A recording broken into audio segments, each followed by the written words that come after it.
So आपण start करूया transition element. तुम्हाला माहीत आहे हे लेक्चर कशासाठी आहे की आता तुमची एक्झाम आहे आणि two student are not preparing well. So directly आपण जो लास्ट इयर्स क्वेश्चन आलेला आहे त्याच्यावरून स्टडी करून आपण चांगला स्कोर घेऊ शकतो. एवढं बघू द ट्रान्झिशन एलिमेंट्स. स्टार्टिंग करूया long answer questions. First, what are the transition element and indicate the position of D block element in the outline diagram of long form of periodic table. आपण एक वेळा question वाचला तो समजणार नाही, second पुन्हा वाचायचा, तेव्हा आपल्याला तो क्वेश्चन आधी समजून घ्यायचा आहे, नंतर त्याला अप्लाय करायचं आहे. तर स्टार्टिंगला तर फक्त ट्रान्झिशन एलिमेंट काय आहे ते विचारलेलं आहे. नंतर तुम्हाला जो मॉडर्न पिरियडिक टेबल आहे त्याचं आउटलाईन डायग्राममध्ये डी ब्लॉक एलिमेंट कुठं दर्शवलं जाते ते त्यात शो करायचं आहे. ठीक आहे, तर बघू. The element lying between S and P block element of the periodic table are collectively known as transition element. पण एवढंच म्हणू का आपण की ट्रान्झिशन एलिमेंट एस आणि पी ब्लॉकच्या मधात असतात म्हणून त्याला ट्रान्झिशन एलिमेंट म्हणतात? तर नाही, because their properties are intermediate between those of S and P block element. तर त्याची जी प्रॉपर्टी आहे एस आणि पी ब्लॉक एलिमेंटच्या इंटरमिजिएट आहे. म्हणजे की एसची प्रॉपर्टी आहे एस ब्लॉकची आणि पी ब्लॉकची, ह्या दोन ब्लॉकच्या प्रॉपर्टीजच्या इंटरमिजिएट प्रॉपर्टी डी ब्लॉकची असते, म्हणजेच की ट्रान्झिशन एलिमेंटची, जे की एस आणि पी ब्लॉकच्या मधात दर्शवतात. See, this elements are also called as D block element. आता तुम्ही एवढं तर स्टडी केलेलंच आहे, म्हणजे तुम्हाला माहीत आहे की ट्रान्झिशन एलिमेंटला डी ब्लॉक एलिमेंट म्हणतात. आपण हा एक्स्ट्रा पॉईंटच ॲड करू शकतो. As they have partially fill D orbital in their elementary form. आणि ते नेहमी पार्शियली फिल असतात, म्हणजे ते कॉम्प्लेक्स फॉर्म करतात because of they partially fill. त्याच्यात अनपेअर इलेक्ट्रॉन प्रेझेंट असतात. ट्रान्झिशन एलिमेंटमध्ये नेहमी अनपेअर इलेक्ट्रॉन प्रेझेंट असतात, हे माहीत आहे तुम्हाला. ते पार्शियली फिल असतात, फुल्ली कधीच फिल नसतात. पार्शियली फिल असल्यामुळं ते कोणत्याही मेटलसोबत कंबाईन होऊन त्याचं कॉम्प्लेक्स फॉर्म करू शकते. ठीक आहे, हे एक्स्ट्रा इन्फॉर्मेशन यासाठी देत आहे तुम्हाला, कारण की यात आता बघा वन सेंटेन्स क्वेश्चन येऊ शकते, तर तुम्हाला काहीतरी आयडिया असली पाहिजे की असं reason why they are form blah blah असं type. Then the general electronic configuration of is n-1 to 10 ns2. हे तुम्हाला इलेक्ट्रॉनिक कॉन्फिगरेशन जर तुम्ही केलं असेल तर तुम्हाला हे समजून जाणार की याचं मिनिंग काय आहे. सो बघा, एस ब्लॉक आणि पी ब्लॉक, तर मॉडर्न इलेक्ट्रॉनिक पिरियडिक टेबलमध्ये डी ब्लॉक मधात असतो. ठीक आहे, हा ए ब्लॉक. आता सेकंड क्वेश्चन बघूया. Why transition metal exhibit variable oxidation state. What is the highest oxidation state of magnets. So transition metals आहे ना ते व्हेरिएबल ऑक्सिडेशन स्टेट शो करते, तर याचं रिझन काय आहे आणि हायेस्ट ऑक्सिडेशन स्टेट काय आहे मॅग्नेट्सची, हे तर तुम्हाला माहीतच असेल. मॅग्नेट्सची हायेस्ट ऑक्सिडेशन स्टेट +7 आहे. ठीक आहे, बट ट्रान्झिशन मेटल का बरं शो करते ना ऑक्सिडेशन स्टेट्स वेगवेगळ्या. तर the unique property shown by transition element is to exhibit variable oxidation state except first and last element of each series. ठीक आहे, वेगवेगळे ऑक्सिडेशन स्टेट शो करते, पण त्या ट्रान्झिशन एलिमेंटच्या सिरीजमधला फर्स्ट आणि लास्ट एलिमेंट सोडून बाकी सर्व वेगवेगळ्या ऑक्सिडेशन स्टेट शो करतात. फक्त फर्स्ट आणि जे लास्ट एलिमेंट ते फक्त वन ऑक्सिडेशन स्टेट शो करतं. This is due to fact that NS and n-1 D orbital electron available for bond formation. याचा मिनिंग समजला का तुम्हाला की this is due to the fact that NS and n-1 D orbital electrons available for bond formation. तर last जे आहे NS आणि n-1 D, म्हणजे जे लास्ट डी ऑर्बिटल आहे त्याच्यामध्ये तुम्हाला सांगितलं मी आधीच्या क्वेश्चनमध्ये की ते पार्शियली फिल असतात. त्याच्यामध्ये इलेक्ट्रॉन्स असतात जे की बॉन्ड फॉर्मेशनसाठी रेडी असतात, अवेलेबल असतात. ते इलेक्ट्रॉन्स लास्टमधले बॉन्ड म्हणजे ते लवकर बॉन्ड फॉर्म करू शकतात. ठीक आहे, अवेलेबल असतात. Thus the variable oxidation state related to their valence electronic configuration. This can be explained on the fact that the energy of oxidation has been sufficient to raise the 3D electrons to 4p orbital and thus make available for bond formation. तर oxidation states variable असतात कारण की valence electron जे असतात, तुम्हाला basic concept माहीतच असेल valence electron, ठीक आहे. ते जे लास्ट शेलमध्ये जे इलेक्ट्रॉन असतात म्हणजे राहिलेले, जे आपण सपोज दॅट कोणता मेटल असला त्याला आपण 2 इलेक्ट्रॉन दिले तर त्याची ऑक्सिडेशन स्टेट 2, 3 दिले तर ऑक्सिडेशन स्टेट +3 असं, ठीक आहे. तर त्याच्यामध्ये तर खूप सर्व म्हणजे असे इलेक्ट्रॉन्स असतात ना बॉन्ड फॉर्मेशनसाठी. आणि ऑक्सिडेशनचं मिनिंग म्हणजे काय आहे, लॉस ऑफ इलेक्ट्रॉन, ठीक आहे, and addition of hydrogen. So the variable oxidation state का बरं शो करतात हे समजलं का? कारण की त्याचा जो व्हॅलेन्स शेल असतात, valence shell last valence electron असतात ते तिथे बॉन्ड फॉर्मेशन करू शकतात. लास्ट डी ऑर्बिटल बॉन्ड फॉर्मेशनसाठी अवेलेबल असतात. जास्त इलेक्ट्रॉन तिथं अवेलेबल असल्यामुळं ते काय करतात, ऑक्सिडेशन शो करू शकतात, ऑक्सिडेशन स्टेट शो करतात वेगवेगळ्या, ठीक आहे. एनी ऑफ मेटल बघूया. Variable oxidation state of 3D element. जर तुम्ही हा चार्ट, हा खूपच इझी आहे, U3 आणि खालून ही सिरीज जर तुम्हाला लर्न असली तर तुम्ही हे इझिली लिहू शकता. हा जर तुम्ही चार्ट शो केला तर तुम्ही जे पुढं म्हणजे आधीचे एक्सप्लेनेशन लिहिलं त्यावरून एवढं मॅटर नाही करणार जर हा चार्ट दिसला तर, ठीक आहे. तुम्ही जे काही लिहिलेलं आहे. फर्स्ट तुम्हाला सांगितली मॅग्नीजची जी हायेस्ट ऑक्सिडेशन स्टेट आहे ती +7 आहे, ओके. इफ तुम्हाला जर काही समजलं नसेल तर तुम्ही कमेंटमध्ये विचारू शकता. Then the minimum oxidation state and the maximum oxidation state. First, all 3D elements exhibit the +2 oxidation state by loss of 2 electron. तुम्हाला मगाने मी सांगितलं की जे 2 इलेक्ट्रॉन आहेत तुम्ही जर लॉस केले तर लॉस ऑफ इलेक्ट्रॉन म्हणजे ऑक्सिडेशन होते, ठीक आहे. जर त्यांनी 2 इलेक्ट्रॉन तिकडे बॉन्ड फॉर्मेशनला दिले म्हणजे 2 इलेक्ट्रॉन लॉस केले, त्याची ऑक्सिडेशन स्टेट काय होणार, +2, ठीक आहे. तर मग यात सांगितलं आहे की जे 3D सिरीज आहे, ठीक आहे, 3D एलिमेंट. तर 3D एलिमेंट म्हणजे की तुम्हाला याच्यात दाखवते डी ब्लॉक ट्रान्झिशन एलिमेंट आणि हे आहे 3D सिरीज, ठीक आहे. तुम्हाला दिसलं की नाही, see this is the 3D series, okay. बघूया.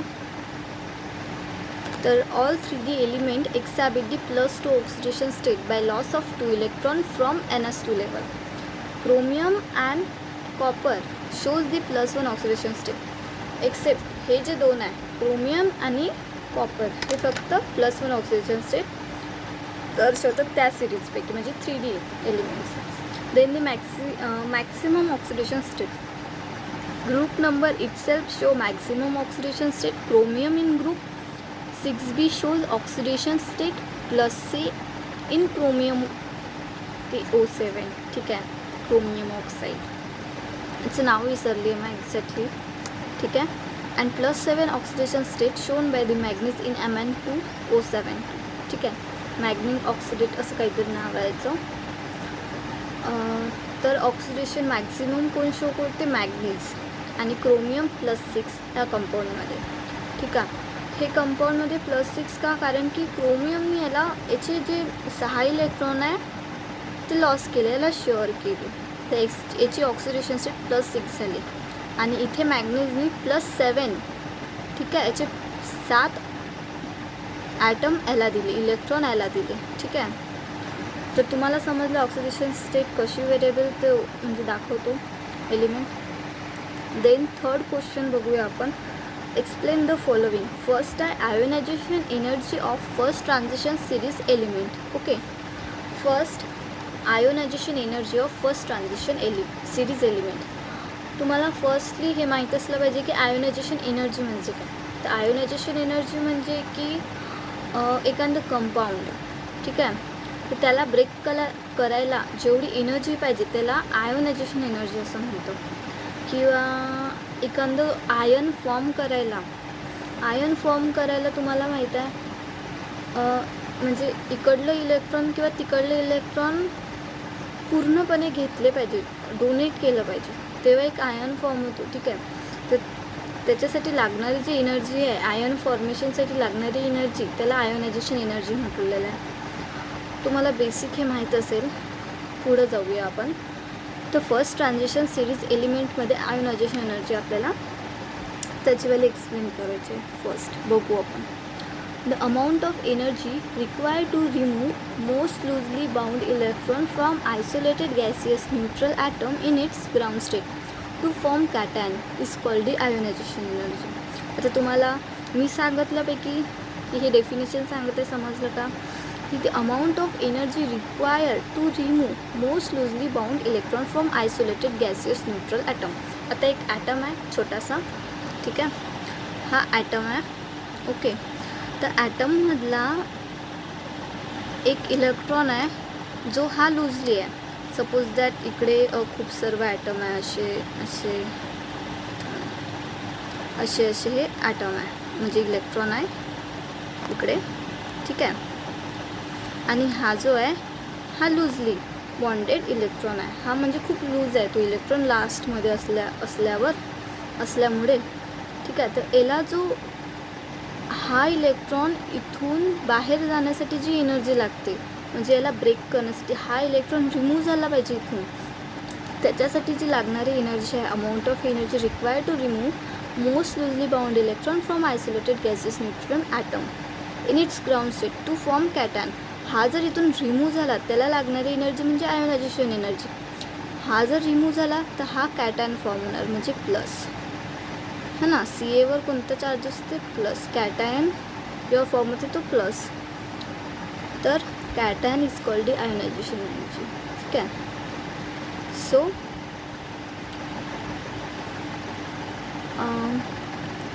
Major kilo joule mole inverse. आता हे आयोनायझेशन एनर्जी याच्यामध्ये मोल केलं जाते. आयोनायझेशन एनर्जी और आयोनायझेशन पोटेन्शियल आपण म्हणू शकतो. आता मेटल पॉझिटिव्ह प्लस इलेक्ट्रॉन ही फर्स्ट याची आयोनायझेशन पोटेन्शियल झालं IP1. देन आता M पॉझिटिव्ह याच्यामध्ये 2 इलेक्ट्रॉन प्लस हा 1 इलेक्ट्रॉन, हा झाला IP2. आता हे एक्सप्लेन करते थांबा. Ionization energy of transition element lie in between the S and P block element. बघा, आयोनायझेशन एनर्जी ट्रान्झिशन एलिमेंटची हे S आणि P ब्लॉकच्या एलिमेंटच्या मधात लाई करते, कारण की S ब्लॉक एलिमेंटची जी आयोनायझेशन एनर्जी आहे ही हाय असेल आणि P ब्लॉक एलिमेंटची आणखीन जास्त हाय असेल आयोनायझेशन एनर्जी. आणि त्याच्या मधात म्हणजे डी ब्लॉक एलिमेंट याची म्हणजे ट्रान्झिशन एलिमेंट याची त्याच्यामध्ये एवढी एनर्जी आहे. The ionization energy value relatively higher as compare to S block because of the small size of atom. ठीक आहे. याची हाय एनर्जी आहे कारण की जी स्मॉल साईज जी आहे ती स्मॉल आहे. तुम्हाला हा कॉन्सेप्ट माहीत आहे का? ठीक आहे. पुढं बघू आपण. And due to this they are less electropositive as compare to S block element. They have tendency to form covalent compound. Generally lower valent compound are ionic and higher valent compound are covalent in nature. तुम्हाला हे माहीत असेल की जर ॲटमची small size असली, ठीक आहे, आणि लास्ट म्हणजे जो इलेक्ट्रॉन असतो, फोर्सेस सांगतो तुम्हाला. हा झाला इलेक्ट्रॉन, एक ॲटम झाला, याची साईज छोटी आहे. हा न्यूक्लियस, एक सेकंड, हा न्यूक्लियस. तर आपण बघू, याची साईज छोटी आहे. हां, ती हा इलेक्ट्रॉन. जेवढी साईज छोटी असली तेवढा जो हा न्यूक्लियसचा फोर्स याच्यावर असतो. हा लास्टली जो इलेक्ट्रॉन असतो, व्हॅलेन्स सेलमधला इलेक्ट्रॉन, याच्यामधलं बॉन्डिंग ना खूप जास्त स्ट्रॉंग असते. ठीक आहे. एक second.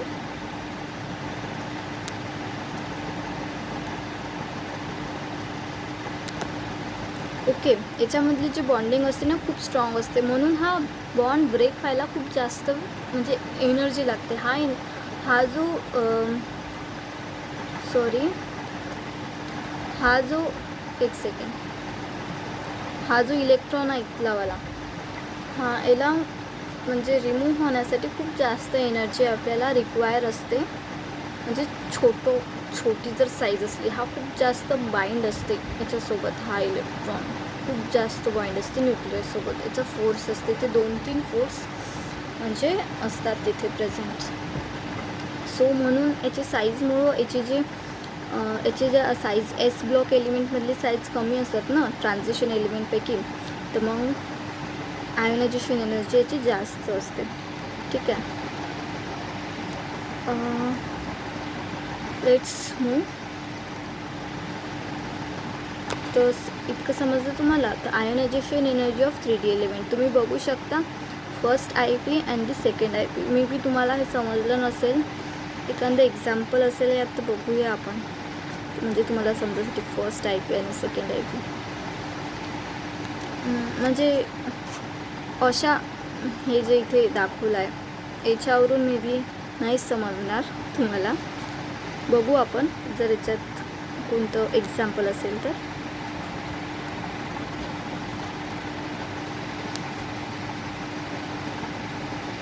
Following points are summarized as: ionization energy increase slowly in the period from scandium to zinc. हा क्वेश्चन्स इथे जे पॉईंट दिलेला आहे ना, खूप इम्पॉर्टंट आहे. ह्या पॉईंटमध्ये तुम्हाला गिव रिझन्स 1-1 सेंटेन्समध्ये पण येऊ शकते. आणि हे पॉईंट म्हणजे खूपच इम्पॉर्टंट असे आहे, हे लक्षात राहिले पाहिजे तुमच्या. First, ionization energy increases slowly in the period from scandium to zinc. आता पिरियड म्हणजे जी हॉरिझॉन्टल आहे, स्कॅन्डियम टू झिंकपर्यंत. ठीक आहे, आता तुम्हाला माहीत आहे की त्याची साईज इकडे डिक्रीज होते, छोटी होते, ॲटॉमिक नंबर जरी वाढत असतात तरी. ठीक आहे, तो ionization energy increases slowly in the period from scandium to zinc. पिरियडमध्ये आयोनायझेशन एनर्जी इन्क्रीज होते. The second ionization energy values from chromium and copper sufficiently higher than other element. फक्त यावेळेला ज्या पिरियडमध्ये स्कॅन्डियम टू झिंक, त्यात क्रोमियम आणि कॉपरची थोडी हाय असते आयोनायझेशन एनर्जी. ठीक आहे, हे आठवण ठेवा थोडंसं. This is due to stable electronic configuration of chromium and copper in +1 oxidation state. बघा, क्रोमियम जे हे असतात एलिमेंट, तुम्हाला माहीत आहे, गॅसेस ज्याच्यासोबत आपण इलेक्ट्रॉनिक कॉन्फिगरेशन कम्पेअर करतो, म्हणजे की स्टेबल झाली पाहिजे. बा त्याला काय विसरली मी नाव त्याचं. तर क्रोमियम आणि कॉपर हे ऑर्गन आहे, गॅसेस.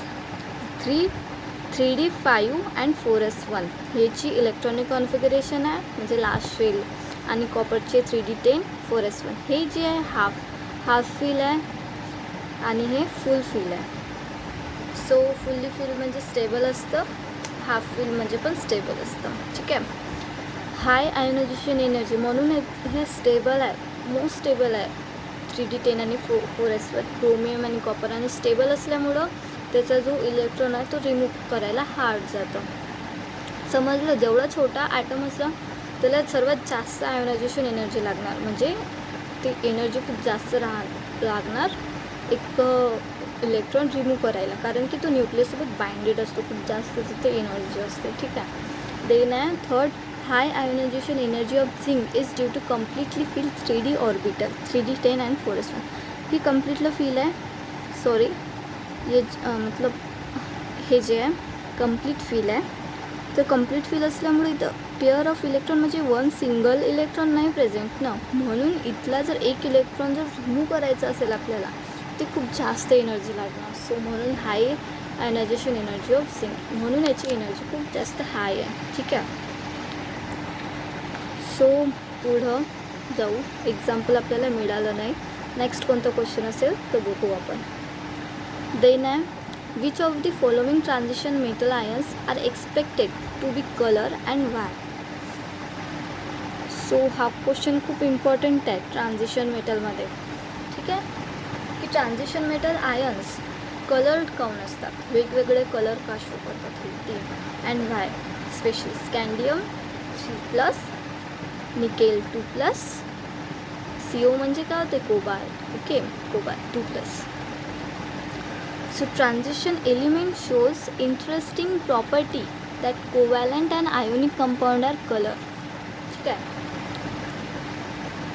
कोवॅलंट आणि आयोनिक कंपाऊंड हे कलर आहे. तर का म्हणजे इंटरेस्टिंग प्रॉपर्टी म्हटलेलं आहे की किती छान बा त्याचं जे कंपाऊंड्स आहे ते कलर्ड आहे. बघू आपण.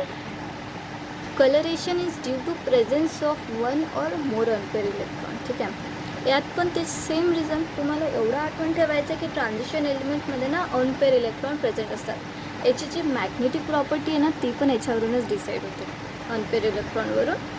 ते पुढं जर क्वेश्चन असेल तर बघू आपण, सांगते नंतर. Coloration is due to presence of one or more unpair electron in transition metal salt. Metal salt म्हणजे तुम्हाला माहीत आहे ना, ट्रान्झिशन एलिमेंट आहे त्याच्यात मेटल्स आहे, भरपूर जास्त मेटल्सच आहे. ते जर मेटल्स कोणत्या सॉल्ट म्हटलेलं आहे नाही, ते सॉल्ट म्हणजे जी हॅलोजन ग्रुप आहे आपला. ब्रोमीन आहे त्याच्यात, क्लोरीन आहे, ब्रोमीन, क्लोरीन, आयोडीन आहे. तशासारखे जे आहे त्याला सॉल्ट म्हटलेलं आहे, त्या ग्रुपला हॅलोजन असं म्हटलं आहे. तर आता कलरेशन कशामुळे आहे म्हणते, प्रेझेन्स ऑफ अनपेअर इलेक्ट्रॉन. तुम्ही एवढं पण लिहिलं आणि तुम्हाला सहज 1 मार्क्स मिळते, पण तुम्हाला ॲक्च्युअलमध्ये त्याचं समजलं पाहिजे मिनिंग काय आहे, त्याचा अर्थ काय आहे, का बरं कलर फॉर्म होते. ठीक आहे, तर त्याच्यामध्ये अनपेअर इलेक्ट्रॉन प्रेझेंट असतात metal salts and therefore D transition is possible. D transition माहिती आहे का तुम्हाला? डी ट्रान्झिशन ते म्हटलेलं आहे, therefore the D transition is possible. Unpair electron present असतात म्हणून तिथं डी ट्रान्झिशन पॉसिबल आहे. पण तुम्हाला डी ट्रान्झिशन म्हणजे माहिती आहे का? डी ट्रान्झिशन म्हणजे की जसं बघा, आता अनपेअर इलेक्ट्रॉन, तो जो इलेक्ट्रॉन आहे त्याला जर एनर्जी मिळाली कुठून तरी, रेडिएट होतं ना एनर्जी. ठीक आहे, त्याला जर एनर्जी मिळाली तो लोअर डी ऑर्बिटलमधून हायर डी ऑर्बिटलमध्ये जम्प करतो. ठीक आहे, झाला तर डी ऑर्बिटल ना. बघा हे डी ट्रान्झिशन. तर सपोज दॅट हा डी आहे लोअर डी ऑर्बिटल, हा डी लोअर डी ऑर्बिटल आणि हा डी हायर ऑर्बिटल. हा लोअर डी ऑर्बिटलमधून हा इकडे हायर डी ऑर्बिटलमध्ये जम्प करतं. तुम्हाला लेवल्स माहीत आहे, ते मे बी नेक्स्ट पुढच्या याच्यामध्ये तुम्हाला ऑर्गॅनिक केमिस्ट्रीमध्ये याच्यामध्ये समजणार तुम्हाला. मे बी 12th पण होतं तुम्हाला हे. ठीक आहे, डी ट्रान्झिशन. तर समजलं डी ट्रान्झिशन. हा जो आता इथं म्हटलेला आहे, का बरं पॉसिबल आहे डी ट्रान्झिशन? वन म्हणजे जो इलेक्ट्रॉन असतो अनपेअर इलेक्ट्रॉन, त्या इलेक्ट्रॉनला एनर्जी मिळते. ठीक आहे, ती जी एनर्जी आहे त्या एनर्जीमुळं जो इलेक्ट्रॉन आहे लो डी ऑर्बिटलमधून हाय डी ऑर्बिटलमध्ये जम्प करते, त्याला डी ट्रान्झिशन असं म्हटलेलं आहे. तर सिम्पली तुम्ही असं म्हणू शकता की डी ट्रान्झिशनमुळे कलर फॉर्म करतात ट्रान्झिशन एलिमेंट. ठीक आहे, मेटल सॉल्ट्स आर कलरलेस म्हटलेलं आहे इथं, only when it does not have any unpair electron. आता याचं एक्झाम्पल सांगा तुम्ही. आपण आताच बघितलं कशात अनपेअर इलेक्ट्रॉन होतं, क्रोमियम अँड कॉपर. क्रोमियम नाही, कॉपरमध्ये. कॉपरचं आपण बघितलं 3d10 4s2, त्याच्यात अनपेअर इलेक्ट्रॉन आहे का? तर मग तो कलर फॉर्म करणार का?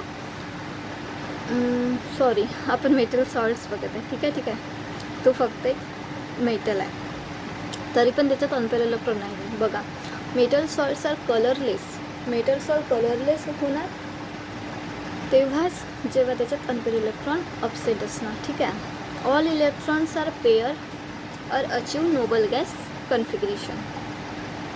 देन स्कॅन्डियम त्याचे atomic number आहे 21, having electronic configuration 3d1 4s1. by loss of 3 electron achieve scandium 3+. आता 3 इलेक्ट्रॉन जर त्यांनी लॉस केले, ठीक आहे, अच्छा S4s2 मधले 2 आणि याच्यातलं एक 3. by loss of 3 electron achieve scandium 3+, having the noble gas configuration, therefore colorless in nature. हा कलरलेस काऊन आहे? कारण की याच्यात अनपेअर इलेक्ट्रॉन आहे का प्रेझेंट? तुम्हीच सांगा ना. नाही आहे.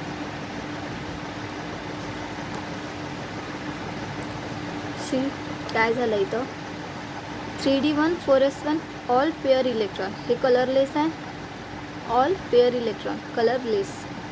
आणि बघा तर निकेलचं एक्झाम्पल बघा 3d8 4s2 निकेल 2+, आता 2 आणि डोनेट केले 3d8 आहे, कंटेन 2 अनपेअर इलेक्ट्रॉन, 2 अनपेअर इलेक्ट्रॉन आहे ना. आपण कधी पण तुम्हाला तेवढं माहितीच असेल फील कसं करतो तो आपण इलेक्ट्रॉन्स.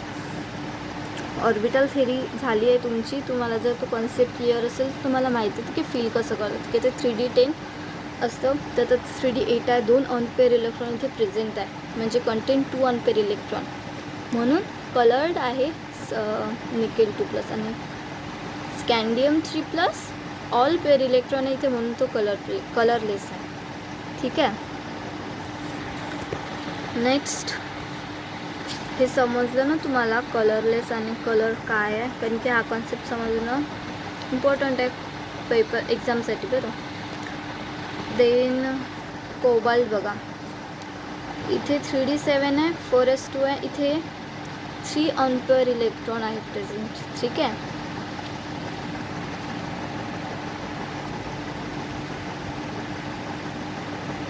कलर आहे. आणि टिटॅनियममध्ये पण 2 अनपेअर इलेक्ट्रॉन आहे, जबकीने 2 लॉस केले तरी 2 अनपेअर इलेक्ट्रॉन आहे इथे, कलर्ड आहे. तर तुम्हाला हा कॉन्सेप्ट चांगल्या प्रकारे समजला असेल. तर आपण हा 5th क्वेश्चन बघूया. मे बी किती रिमेन आहे आपलं, खूप सर्व क्वेश्चन आहे मे बी याच्यात. बघू आपण किती क्वेश्चन आहे. आता 5th नंबरचा complex formation property of transition series element. हे मी सांगितलं तुम्हाला कॉम्प्लेक्स कसा फॉर्म होते है ना, तिथे डिटेल्समध्ये आहे.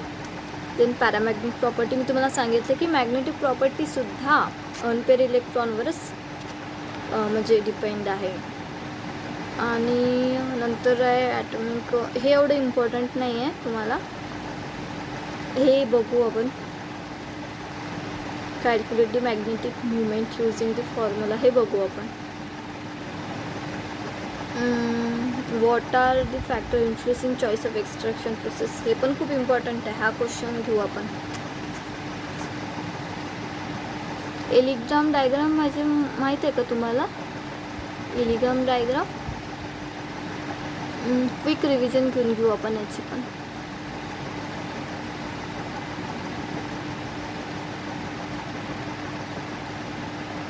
बघू आपण, जेवढं पॉसिबल होतं तेवढं घेऊ, नंतर मग आपण नेक्स्ट लेक्चरमध्ये घेऊ. ठीक आहे, याच्यानंतरच नेक्स्ट. सो हे बघून घेऊ आपण. तो व्हिडिओ कसा लॉंग होऊन जाईल ना, तुम्हाला पण थोडंसं म्हणजे ग्रास्प करायला वेळ लागतो थोडासा. आणि 1 घंटा कसं 1 आवरचं जर घेतलं असतं मला काही प्रॉब्लेम नाही, पण कसं पूर्ण डोकं हँग झाल्यासारखं होतं. कोणाचं ग्रास्पिंग पावर कमी, इतका वेळ कोणी नाही बसत ना तर जनरली. सो बघू आपण complex formation property of transition series element. तर याचं तुम्हाला छोटीशी म्हणजे मोठा आयडिया दिली होती मी की कॉम्प्लेक्स फॉर्म का बरं करते ट्रान्झिशन सिरीज एलिमेंट. ठीक आहे. The transition metal cation can form complex due to following reason. इथे खूप सर्व रिझन दिलेलं आहे. मी एक रिझन तर तुम्हाला सांगितलं की त्यात अनपेअर इलेक्ट्रॉन प्रेझेंट असतं. ठीक आहे. तर फर्स्ट बघूया आपण. They are relatively very small in size. Okay, त्याची जी साईज आहे खूप छोटी असते असं इथं म्हटलेलं आहे. ठीक आहे. ट्रान्झिशन मेटल कॅटायनची साईज स्मॉल असते. दे have a high positive charge density, so they have a tendency to accept the lone pair of electron from the ligands. एवढं बेसिक तुम्हाला समजलं असतं पण टाईम नाही आहे. लिगांड्स वगैरे तुमचं झालेलं आहे हे सर्व 11th-12thमध्ये. ठीक आहे. तर इतकं बेसिक जर मी आता समजवलं तर तुमचं पेपरचं कसं होईल. ठीक आहे. देन थर्ड आहे the transition metal cation have partially filled n-1 d orbital to accept lone pair of electron. Lone pair सर्वांना माहीत आहे. ठीक आहे. The transition metal cation have the partially filled D orbital. जे कॅटायन आहे ते partially fill असतात, म्हणजे लोन पेअर इलेक्ट्रॉन प्रेझेंट असतात. They are capable of showing variable oxidation state. हे पण एक तुम्हाला सांगितलं मी मगाने, आपला पॉईंट झाला आहे की ते कॅपेबल आहे showing the variable oxidation state. Therefore cation, हे समजलं की याच्यात एवढं आठवण ठेवायचं, they have a high positive charge density. Okay, they have a tendency to accept the lone pair of electron from ligands. Okay, जी high positive charge density आहे आणि त्याच्या टेंडन्सी आहे to accept the lone pair of electron. ठीक आहे. Third, transition metal cation have partially filled D orbital to accept lone pair of electron. इथं पण तो पॉईंट आहे, इथं फक्त एवढं म्हटलं आहे की high positive charge density, tendency to accept the lone pair of electron. इथं आहे transition metal cation have partially fill orbital to accept lone pair of electron. तर टेंडन्सी म्हटलेलं आहे ते high pair of electron. Okay, then डीमध्ये हे तर simple तुम्ही सांगू शकता, शो करतात oxidation state, variable oxidation state. Okay, next, therefore the cation of D block element, simple, therefore the cation of D block element have tendency to form complexes with various ligands. CONO NH3CnCl. Okay ना. Then बघू आपण paramagnetic property of transition element. तुम्हाला revision करून देऊ का मी याची याच व्हिडिओमध्ये? लास्टमध्ये आपण रिव्हिजन करून घेऊ की आपण काय काय म्हणजे काय काय बघितलं. थोडा लॉंग होत आहे का, बघू आपण. एवढं पॉईंट करून घेऊ cover. Paramagnetic property of transition series element. Substance which are weakly attracted by magnetic field are called the paramagnetic. आता मी तुम्हाला मगाने सांगितलं होतं की अनपेअर इलेक्ट्रॉनवर मॅग्नेटिक प्रॉपर्टी पण डिपेंड आहे.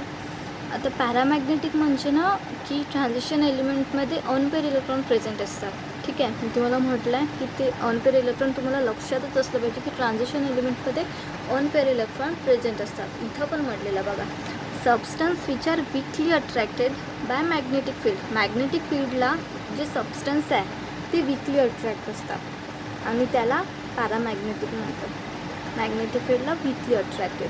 आणि डेफिनेशन पण खूप इझी आहे. Substance which are weakly attracted by magnetic field are called the paramagnetic. Such a substance contain unpair electron. म्हटलं ना मी तुम्हाला, these are the responsible for magnetic property. आलं तर मॅग्नेटिक प्रॉपर्टी. सबस्टन्समध्ये अनपेअर इलेक्ट्रॉन प्रेझेंट असतात आणि responsible for magnetic property. The magnetic movement depend upon motion of electron. Electron has the 2 types of motion. इलेक्ट्रॉनला 2 टाईप्सचं मोशन आहे, orbital motion आणि spin motion. It contribute to magnetic motion. हे दोन्ही मिळून magnetic movement बनतं. मॅग्नेटिक मुवमेंटचा formula बघा, याच्यावर क्वेश्चन येऊ शकतो तुम्हाला, कोणता पण सबस्टन्सचं मॅग्नेटिक मुवमेंट काढा असं ते. फॉर्म्युला एन काय आहे सांगा? एन आहे number of unpair electron present in atom. ठीक आहे. सो हा फॉर्म्युला तुम्ही आठवून ठेवा, व्हेरी इम्पॉर्टंट. पॅरामॅग्नेटिक म्हणजे समजलं जे की मॅग्नेटिक फील्डला वीकली अट्रॅक्टेड आहे आणि अनपेअर इलेक्ट्रॉन प्रेझेंट आहे आणि रिस्पॉन्सिबल फॉर मॅग्नेटिक प्रॉपर्टी. आणि मॅग्नेटिक मुवमेंट कशावर डिपेंड आहे? Motion of electron. आणि मोशन ऑफ इलेक्ट्रॉनचे 2 टाईप्स आहे, कोणते? ऑर्बिटल मोशन आणि स्पिन मोशन. ठीक आहे. So any ions say paramagnetic or diamagnetic depends upon the number of unpair electron. Any ions say paramagnetic or diamagnetic depends upon the number of unpair electron. हे मी तुम्हाला सांगितलं. ठीक आहे. In transition series element having the unpaired d electron because they have the partially filled the orbital as the general electronic configuration. In the transition series element having unpaired d electron, माहिती आहे तुम्हाला त्याच्यात unpair electron present असतात because they have a partially filled D orbital. D orbital partially fill असतं आणि म्हणून त्याची electronic configuration ही आहे.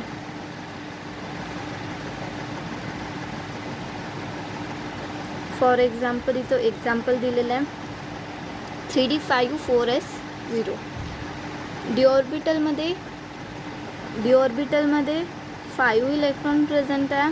ओके, दिसत नाही आहे का? हे 5 इलेक्ट्रॉन आहे म्हणजे contain the 5 unpair electron. So the n is equal to 5 म्हणजे paramagnetic in nature 5 unpair electron present आहे ना. आणि 3d7 4s0 contain the 3 unpair electron.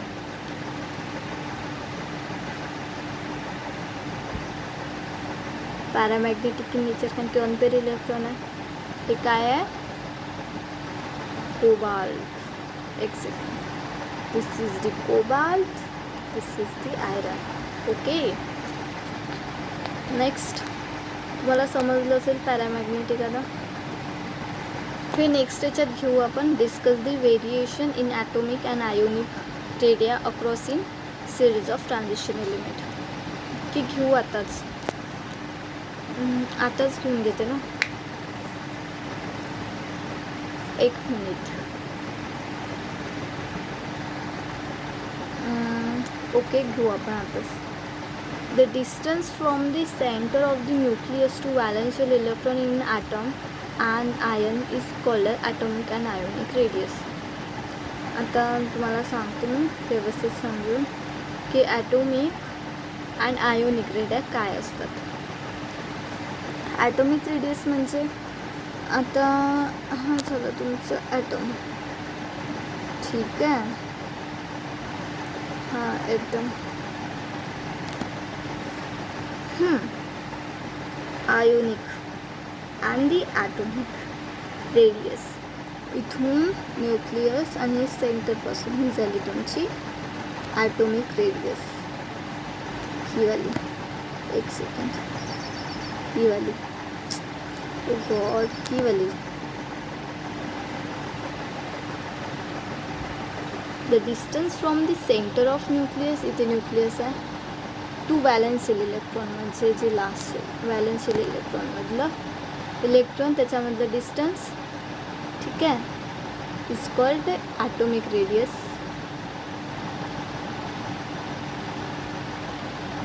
आणि जर न्यूक्लियसपासून जर कोणते आयन असेल ते आयन आणि याच्यामधलं डिस्टन्स म्हणजे आयोनिक रेडियस. ठीक आहे. बघा इथे तुम्हाला दिलेलं आहे वेगवेगळं. मी हे पॉईंट्स तुम्हाला वाचून दाखवते म्हणजे तुम्हाला अंडरस्टँड होऊन जाईल. एवढं काही नाही, आपण 11th-12th बघितलेलं आहे. Atomic and ionic radii decrease generally on moving from left to right in the 3D series. Atomic आणि आयोनिक रेडिया ते डिक्रीज होते moving from left to right in the series. Left to right in the series decrease होते due to the increased nuclear charge which attracts electron cloud inwards. Nuclear charge increase झाल्यामुळं. ठीक आहे. atoms of transition element are smaller than the s block element, hence their atomic radii are smaller. The atomic radius value attains the minimum value for 8th group element and increase again at the end of series. From chromium, copper, this small decrease in atomic radius. Atomic radius increase on moving down the group. Okay. I think so तुमच्या डोक्यात बसणार नाही. Magnetic moment of formula हे समजून सांगू का? हे आपण नेक्स्ट लेक्चरमध्ये बघू. ठीक आहे. इथपर्यंत एवढं क्वेश्चन तरी तुम्ही ट्रान्झिशन एलिमेंटचे करून द्या. Okay, thank you. नेक्स्ट लेक्चरमध्ये आपण कंटिन्यू करू.